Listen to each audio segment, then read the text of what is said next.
예수님께서 만왕의 왕으로 재림하셔서 이 보좌에 앉으셔서 세상을 이제 심판을 하게 됩니다. 창세 이후로 태어난 모든 자들을 다시 살려서 심판을 하시는데, 보좌 앞에 보면 책 두 권이 있습니다. 생명록과 행위록이 있는데, 먼저 생명록을 가지고 의인과 죄인, 그 다음에 양과 염소를 이렇게 구분을 합니다. 하나님께 속한 자와 마귀에게 속한 자를 분리를 해놓고, 오늘 본문 말씀은 오른쪽에 있는 의인들에게 그 행위대로 예수님께서 상을 다 베푸는 거죠. 어떤 사람은 해 같은 영광, 또 달 같은 영광, 별 같은 영광. 우리가 구원은 은혜로 받지만 상은 그 행위에 따라서 예수님께 받습니다. 상에 대한 심판을 하고 난 이후에 예수님께서 너희가 창세로부터 예비된 아버지의 나라를 상속받으라 이야기합니다. 그럼 우리가 천국을 가는 것도 상속받는 거지만 천국 가서 영광의 차이가 다 있단 말이죠. 그것을 상을 먼저 베푸신 이후에 이제 아버지의 나라를 상속받으라 주님께서 말씀하시면서, 너희는 내가 추릴 때에 먹을 걸 주었고 목마를 때에 마시게 하였고 헐벗을 때에 입을 걸 주었고 병들을 때에 나를 돌아보았느니라. 주님이 이 말씀을 하니까 이제 의인들이 대답하기를, 언제 우리가 주님의 추리신 것과 목마른 것과 헐벗은 것과 병드신 것을 우리가 찾아뵈었습니까? 했더니 40절에 보면은 내 형제 중에 지극히 작은 자 하나에게 한 것이 내게 한 것이라 이렇게 말씀했습니다. 내 형제라는 것은 예수 믿는 모든 사람을 이야기하고, 그 예수 믿는 사람들 중에 주님의 일한 사람들을, 주의 종들을 작은 자라 이렇게 표현을 한 겁니다. 우리가 다 예수 믿어도, 예수 믿고 구원을 받아도 뭐 하나님의 일을 안 하고 산 사람도 있고 또 주님의 일을 한 사람도 있단 말이죠. 그러니까 예수 믿은 모든 사람을 형제라고는 표현을 썼고, 그 형제 가운데 주님의 일을 하는 사람들은 작은 자 이렇게 표현을 썼습니다. 우리가 주님의 일을 하는 것은 자신을 포기하지 않으면 할 수 없는 일입니다. 이 세상 사람들은 다 돈 버는데 모든 신경을 집중을 합니다. 그래서 부자가 되고 출세도 하고 명예도 얻고 한 세상을 잘 먹고 잘 사는 경우가 있어요. 그러나 주님의 일을 하는 이 종들도 이 세상에 살아가는 데 있어서 물질이 있어야 된다는 걸 압니다. 알지만은 그것보다 주님이 자기에게 맡겨준 주의 복음 전하는 그 일에 올인을 한 거죠. 자기 인생을 이 세상의 어떤 즐거움, 이 세상의 어떤 복을 포기하고 자기 인생을 주님께 반납을 하고 주님이 걸어가신 그 길을 따라가는 자들이 주의 종입니다. 제자는 서성을 담는 거잖아요. 그러니까 예수 가신 그 길을 걸어가는 거죠. 그리고 비록 이 땅에서 여러 가지 어려움이 있고 헐벗고 또 목마르고 또 병들고 여러 가지 현실적으로 힘든 것이 있지만은, 그러나 이후에 주님 앞에 섰을 때 주님과 같은 그 영광을 얻을 것을 소망하며 살아가는 사람들이 주의 종입니다. 그러므로 이들은 돈에 관심이 있는 것이 아니고 하나님의 말씀을 전하고 영혼 구원하는 데 관심이 있기 때문에 어쩔 수 없이 세상에 살면서 가난할 수밖에 없고 배가 고플 수밖에 없어요. 그 구약의 이스라엘 그 12지파를 보면 하나님은 레위 지파를 택하여서 하나님의 성전에서 봉사하도록 했습니다. 레위 지파에게는 땅의 기업을 안 줬어요. 그러나 11지파에게는 땅의 기업을 주었거든요. 그래서 11지파가 하나님이 주시는 그 복을 가지고 하나님 앞에 첫 열매를 드리고 11조를 드리고 또 예물을 드립니다. 그 하나님께 드린 그 예물을 가지고 레위 백성들이 이제 생활을 하는 거죠. 그래서 하나님이 레위를 하나님과 백성 중간에 세워서 레위로 통하여서 신령한 복을 백성들에게 전하는 겁니다. 하나님의 뜻을 전하고 하나님의 사랑을 전하고 은혜를 전하고 주님의 계명을 가르치고 하나님에 대하여 백성들에게 가르치고 백성들은 그 하나님의 말씀을 듣고 순종함으로 복을 받습니다. 그러면 그 복을 받은 것을 받은 복 중에 하나님 앞에 또 예물로 드린단 말이죠. 그러면 그 예물을 가지고 레위 지파가 사는 거예요. 그러니까 레위 지파는 백성들에게 신령한 복을 심어서 물질을 거두는 것이고 또 이스라엘 백성들은 또 물질을 하나님께 드림으로 또 신령한 복을 받는 것이고 레위 지파는 백성의 신령한 것을 공급해주고 또 백성은 또 레위 지파에게 물질을 공급해주고 이런 시스템을 하나님이 만들어 놓은 거예요. 그런데 백성들이 은혜가 안 되면 헌금을 안 하거든요. 그럼 헌금을 안 하면 제사장들이 배가 고파요. 그러나 제사장들이 백성들을 하나님 말씀으로 바로 가르치면 백성들이 하나님의 은혜를 알고 또 복을 받는단 말이에요. 그러니까 은혜를 받고 복을 받으면 또 하나님께 예물을 또 드리는 거죠. 그러니까 이게 이제 이렇게 서로 이렇게 시스템이 이렇게 해놓은 겁니다. 그러니까 구약을 봐도 네 백성들이 참 힘들게 살았거든요. 그리고 선지자들도 그렇게 이 땅에서 부자로 산 사람들은 별로 없어요. 참 힘들게 살고 도망 다녀야 되고 자기 수명껏 다 산 사람들이 별로 없습니다. 그러나 거짓 선지자들은 하나님의 말씀을 애국하여서 사람들이 듣기 좋은 말을 했기 때문에 대우받고 인정받고 복을 누리고 그들은 세상에서 상당히 이제 배부르게 살았지만은 하나님의 참 선지자는 백성들이 듣기 싫은 하나님 말씀을 전하고 회개하라 하고 돌이키라 하고 하나님이 벌이 있을 것이라 하고 이렇게 책망을 하니까 백성들이 듣기 싫어가지고 참 선지자들은 환영을 하지 않았단 말이죠. 이와 마찬가지로 주님의 일을 하는 사람들은 전체 이 평균적으로 성경 전체를 보면 참 어렵게 살았어요. 저 개인적인 생각은 하나님께서 주의 종들에게 막 물질을 풍성하게 주면 이 물질을 가지고 주의 일도 할 것이고 또 어려운 사람을 도와주고 또 가난한 사람들을 또 이렇게 챙겨서 예수 믿게 하고 이러면 얼마나 좋겠어요. 폼도 나고. 그런데 하나님은 자기 종들에게 물질을 안 줬어요. 땅의 기업을 안 줬단 말이에요. 왜 그랬을까? 우리 예수님도 예수님은 바로 천지를 창조하신 하나님이시단 말이죠. 부유하신 분이에요. 그런데 이 땅에 사람의 몸을 입고 오셔서 인류를 구원하실 때 예수님은 부잣집에 태어나지 않았거든요.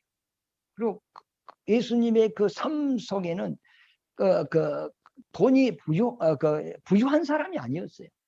저 갈릴리 그 어촌의 목수 아들로 한 30년 사셨고, 그 다음에 30살이 되었을 때 요단강에서 성령을 받고 공생애가 시작되었거든요. 근데 그 공생애 시작할 때에 뭐 예수님이 무슨 재산이 있어서 논 팔고 밥 팔고 뭐 냉장고 팔아서 복음을 주님의 일을 한 것은 아니거든요.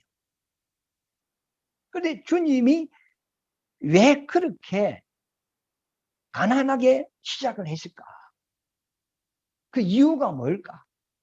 그 부분을 우리가 좀 깨달아야 되거든요. 근데 예수님이 복음을 전할 때 병을 또 치료받은 사람도 있고 또 예수를 믿고 또 따르는 분들도 있어요.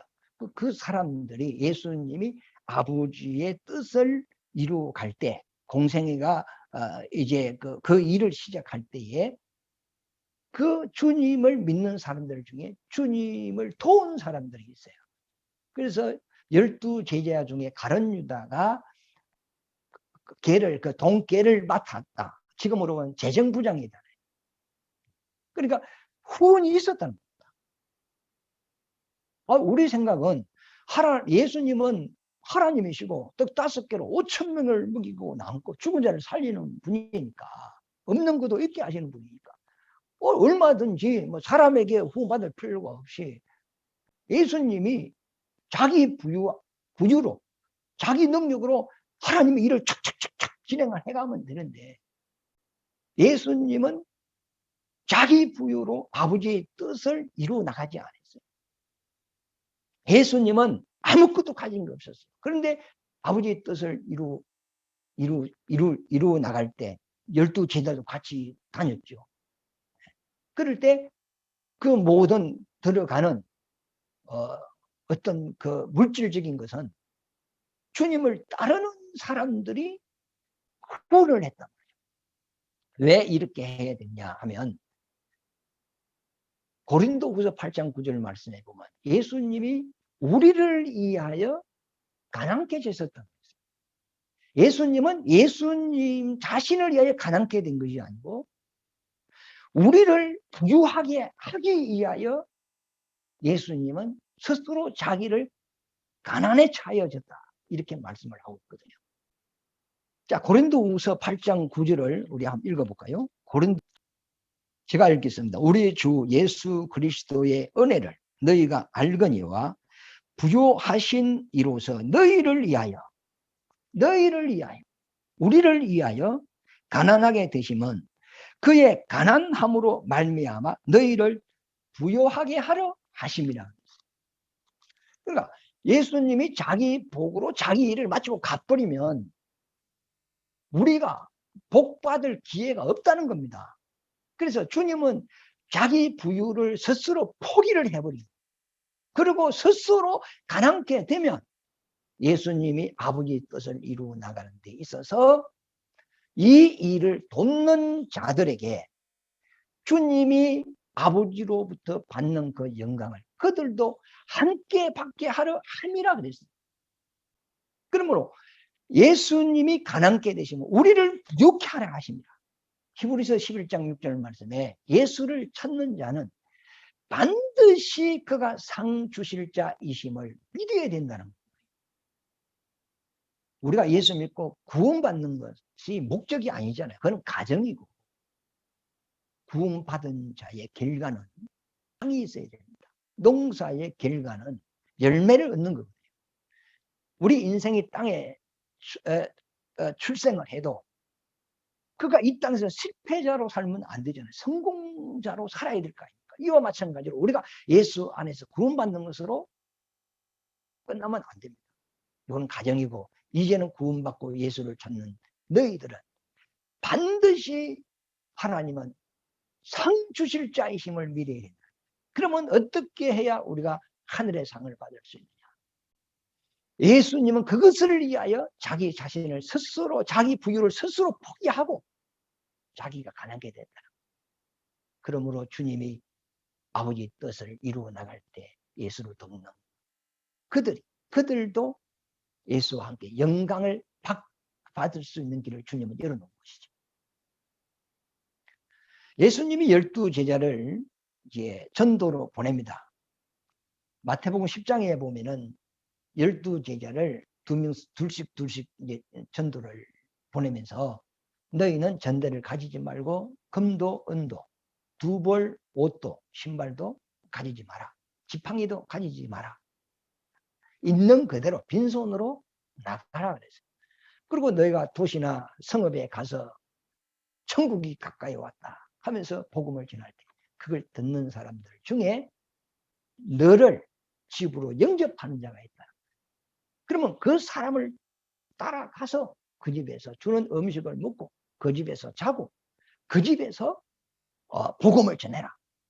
옛날에는 이런 건물 성전이 교회가 아니고 가정집이 교회였단 말이에요. 그러면 그 집에 24시간 아니면 한들이면 한들 1년이면 1년 머물면서 그곳에서 복음을 전하라는 거예요. 그리고 그 집에서 대접하는 걸 받아라. 그러면 그 너를 영접한 그 가정에 너희가 평안히 그 가정에 임할 것이다. 너가 받는 그 복이 그 사람도 같이 받을 것이다. 주님이 이 말씀을 하셨다. 그러면 예수님께서 제자들에게 막 예를 들어 돈을 엄청 줘서 가서 전도해라. 가난한 사람 도와주고 병든 사람들 치료해주고 하면서 그 금을 제자들에게만 나눠줬다며. 제자들은 가서 복음 전하고 상은 받겠죠. 그러나 그 제자로 통하여서 제자와 함께 상 받을 자들은 아무도 없는. 그러니까 빈손으로 가라. 금도 은도 가지지 마라. 두벌 옷도 가지지 마라. 있는 그대로 가라. 그러면 너희를 영접할 자들이 있을 것이다. 일꾼이 먹는 것은 마땅하니라. 그리고 너를 영접하는 자, 그를 너와 함께 내가 그에게 복을 준다.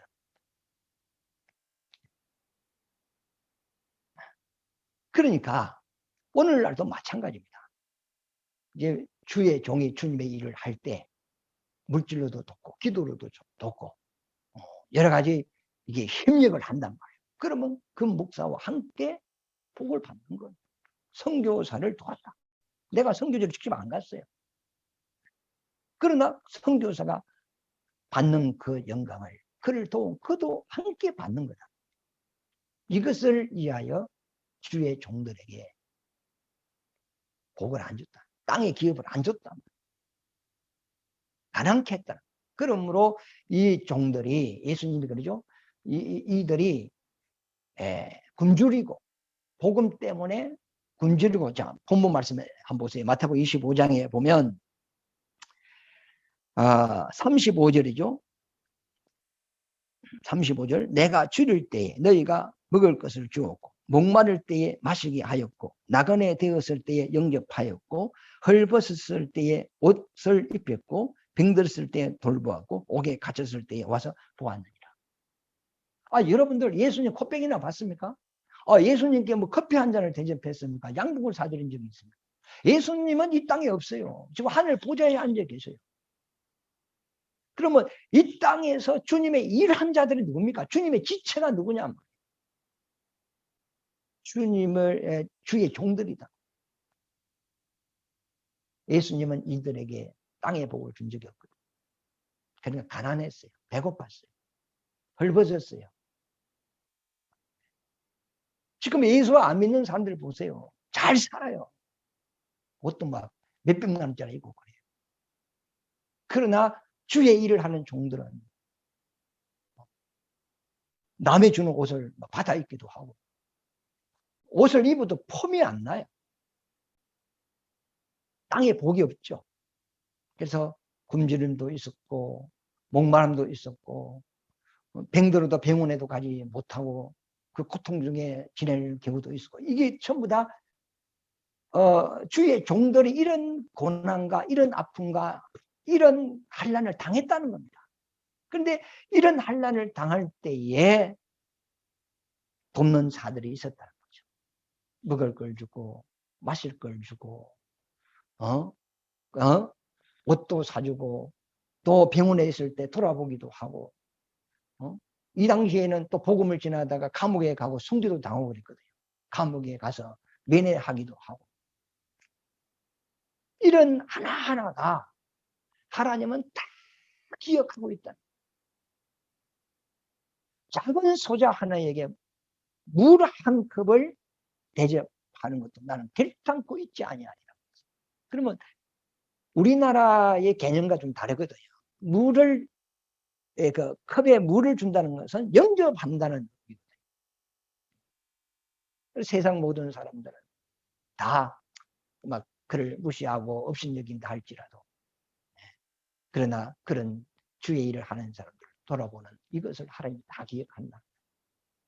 그래서 선지자를 대접하는 사람은 선지자의 상을 받을 것이고 의인을 대접하는 사람은 의인의 상을 받을 것이고 제자를 대접하는 사람은 제자의 상을 받을 것이다.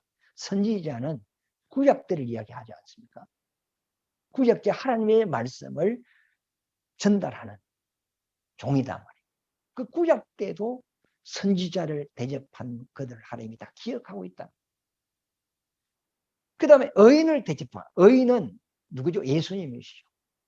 의인은 없나니 하나도 없다. 예수님만이 의인이다. 예수님이 이 땅에 오셔서 아버지 뜻을 이룰 때 예수님을 또 온 다절이 있다.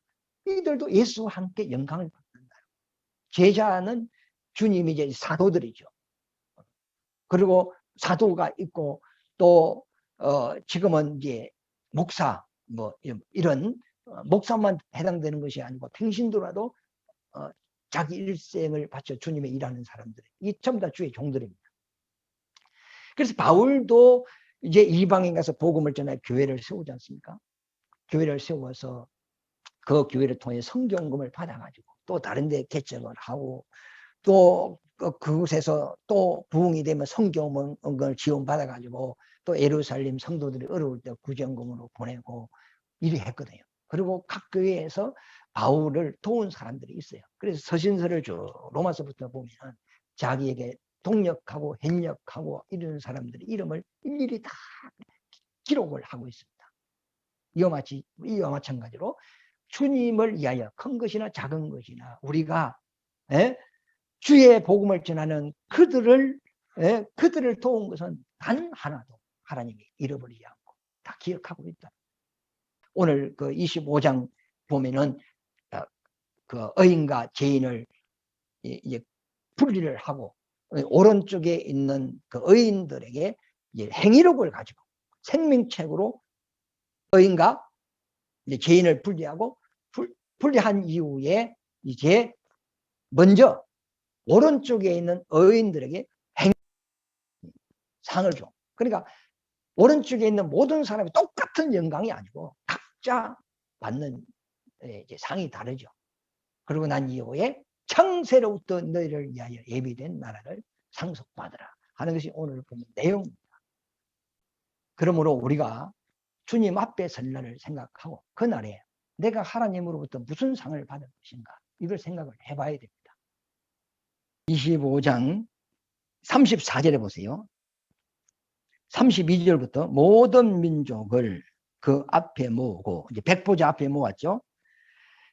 각각 구분을 하기를 목자와 양과 염소를 구분한다. 그러니까 생명록을 가지고 구원받은 자와 받지 않는 사람을 먼저 이제 구분을 하고 그 다음에 34절에 보면 이제 행위록을 가지고 이제 복을 주는데 그때에 임금은 예수님입니다. 그 오른편에 있는 의인들이죠. 구원받은 사람들 오른편에 있는 자들에게 이르시되 내 아버지께 복받을 자들이요. 여기 복이죠. 기업입니다. 하늘나라를 상속받을 자들이거든요. 그러면 우리가 자식이 10명이 있어도 부모가 자식들에게 상속해 주는 것이 다 다르지 않습니까? 이와 마찬가지로 이제 하늘나라를 들어갈 건데 들어가기 전에 이제 상을 이제 베푸는 장면입니다. 그러면 어떤 자에게 상을 베푸느냐?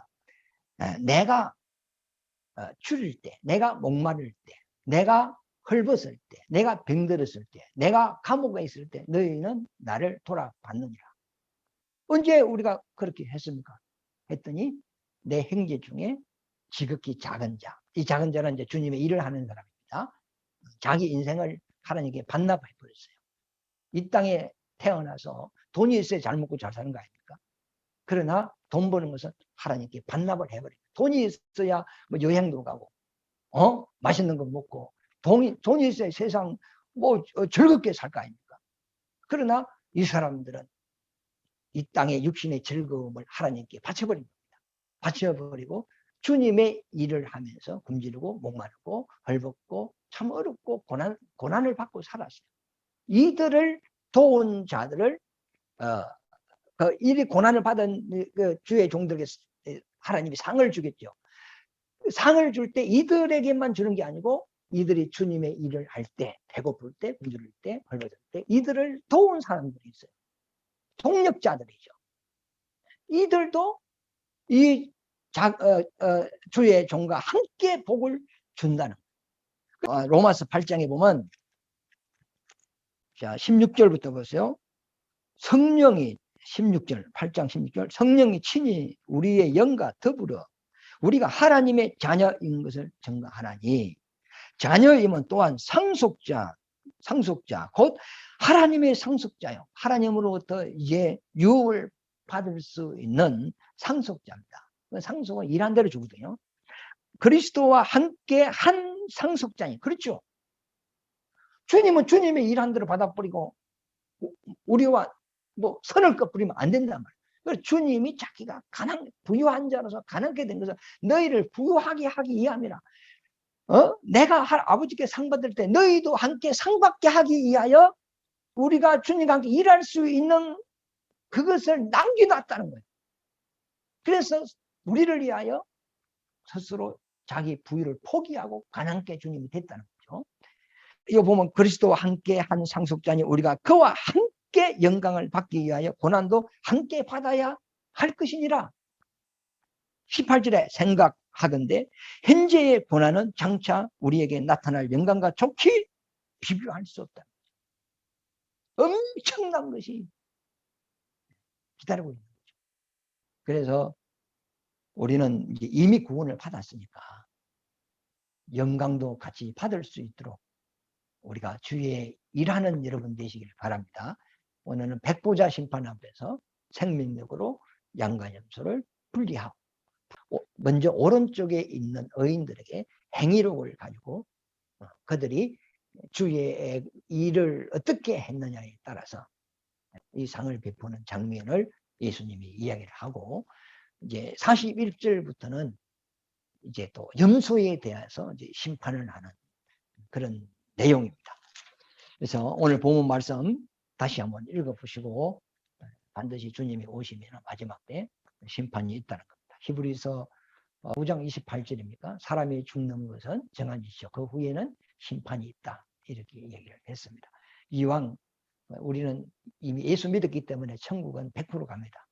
그러나 영광은 다르니까 이 땅에서도 참 성공한 사람의 삶과 실패한 사람의 삶은 너무 다 차이가 나요. 하늘에 가서도 그 영광의 차이가 있다는 겁니다. 그러나 천국 가면 그건 비교가 있습니까? 비교는 없어요.